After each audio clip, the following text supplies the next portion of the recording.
2026 IPL season അവസാനിക്കാൻ ഇനി ഏതാനും ദിവസങ്ങൾ മാത്രമേ ഉള്ളൂ. ഏറ്റവും കൂടുതൽ ആരാധകരുള്ള, ഏറ്റവും കൂടുതൽ തവണ IPL കപ്പ് നേടിയ ടീമുകളിലൊന്നായ ചെന്നൈ സൂപ്പർ കിങ്സ്. എന്താണ് ഈ വർഷം ചെന്നൈ സൂപ്പർ കിങ്സിന് സംഭവിച്ചത്? ക്രിക്ടോക്ക് മലയാളത്തിൻ്റെ ഒരു വിശകലനത്തിലേക്ക് ഏവർക്കും സ്വാഗതം. മഹേന്ദ്ര സിംഗ് ധോണി എന്ന അതികായകനായ നായകന് കീഴെ 2010, 11, 18, 21, 23 വർഷങ്ങളിൽ ജേതാക്കളായ ടീമാണ് ചെന്നൈ സൂപ്പർ കിങ്സ്. ഈ 5 തവണയും അവരെ മുന്നിൽ നിന്ന് നയിച്ചതും മഹേന്ദ്ര സിംഗ് ധോണി തന്നെയായിരുന്നു. 2024, 25, 26 വർഷങ്ങളിൽ പ്ലേ ഓഫ് കാണാതെ ചെന്നൈ പുറത്തു പോകുന്നു. രവീന്ദ്ര ജഡേജയെ ഇടക്കാലത്ത് ക്യാപ്റ്റനാക്കുന്നു. എന്നാൽ ടീമിന് വേണ്ട നേതൃത്വ പാഠം കൊടുക്കുവാൻ അല്ലെങ്കിൽ നയിക്കുവാൻ ജഡേജയ്ക്ക് സാധിക്കാതെ വരുന്ന അവസരത്തിൽ ധോണിക്ക് വീണ്ടും ക്യാപ്റ്റൻ സ്ഥാനം ഏറ്റെടുക്കേണ്ടി വരുന്നു. അവിടെയും ചെന്നൈയുടെ ദുരന്തം തുടരുകയായിരുന്നു. ഋതുരാജ് ഗർഗ്വാൾ എന്ന ക്യാപ്റ്റന് കീഴിൽ ചെന്നൈ സീസൺ മുന്നോട്ട് കൊണ്ടുപോകുന്നു. അമ്പേ പരാജയമാണ് ഋതുരാജിൻ്റെ ക്യാപ്റ്റൻസി എന്ന് പറയേണ്ടിയിരിക്കുന്നു. ഋതുരാജിനെ മാത്രമല്ല, ചെന്നൈയുടെ മാനേജ്മെൻറ്റിനെയും പറയേണ്ടിയിരിക്കുന്നു. 2026 ഒരുപാട് പൈസ കയ്യിലുണ്ടായിട്ടും മികച്ച താരങ്ങളെ തങ്ങളുടെ ടീമിലെത്തിക്കുവാൻ ചെന്നൈ മാനേജ്മെൻറ്റിന് സാധിച്ചില്ല എന്ന് തന്നെ പറയണം. തുടക്കത്തിൽ നഥാം അലക്സിന് പരിക്കേൽക്കുന്ന സമയത്ത് നല്ലൊരു ഫോറിൻ ബോളറെ ടീമിലെത്തിക്കുവാൻ ചെന്നൈക്ക് സാധിച്ചില്ല. ആയുഷ് മാത്രേ, ജെയ്മി ഓവർട്ടൺ തുടങ്ങിയ മികച്ച താരങ്ങൾക്ക് പരിക്ക് പറ്റിപ്പോയതും ചെന്നൈയുടെ പരാജയങ്ങൾക്ക് കാരണമാണ്. രവീന്ദ്ര ജഡേജയും സാം കുരനെയും രാജസ്ഥാൻ റോയൽസിന് കൈമാറി പകരം രാജസ്ഥാൻ്റെ ക്യാപ്റ്റനായ മലയാളി താരം സഞ്ജു വി സാംസനെ തങ്ങളുടെ കൂടാതിരിച്ചത് ഒരു വളരെ നല്ല നീക്കമായിരുന്നോ എന്ന് തുടക്കത്തിൽ ഏവർക്കും സംശയമുണ്ടായിരുന്നു. എന്നാൽ T20 വേൾഡ് കപ്പിലെ സഞ്ജുവിൻ്റെ തകർപ്പൻ ഇന്നിങ്സ് അതിന് വ്യക്തമായ ഒരു ഉത്തരം നൽകി. അതേ പ്രകടനം കാഴ്ചവെക്കാൻ സഞ്ജുവിന് സാധിക്കുകയും ചെയ്തു. ഈ സീസണിൽ 2 സെഞ്ചുറികളാണ് ഈ മലയാളി താരം അടിച്ചുകൂട്ടിയത്.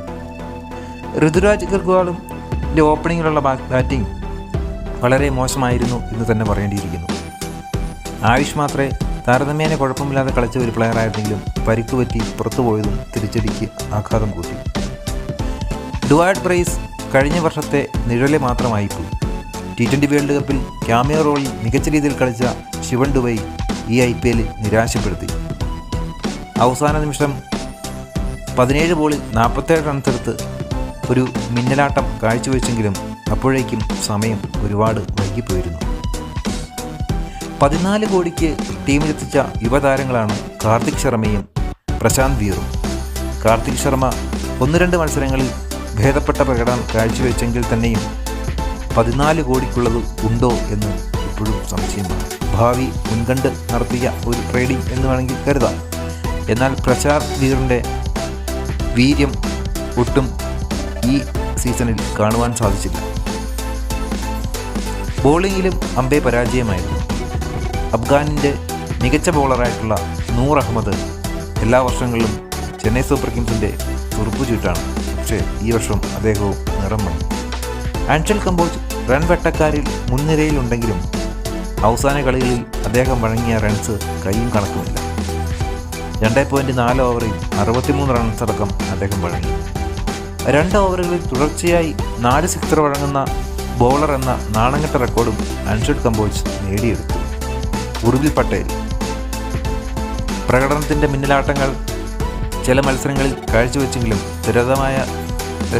സ്ഥിരതമാർന്ന ഒരു പ്രകടനം കാഴ്ചവെക്കുവാൻ അദ്ദേഹത്തിന് സാധിച്ചില്ല.